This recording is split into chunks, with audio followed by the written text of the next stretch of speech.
Hey everyone, welcome back to our channel Want to Step. On today's video, I'm going to show you how to block someone on Yubo app. It's very quick and easy, so let's get started.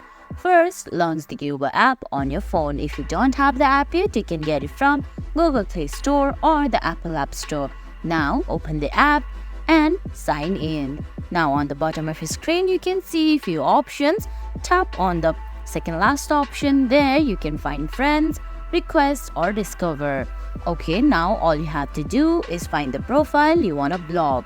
Once you tap on the profile you want to block, on the top right corner, tap on it. Then from the bottom, a little prompt will appear with report or block option. Tap on block. Then they're gonna ask for the information why you want to block them. It's optional, so it's your choice if you want to give information or not.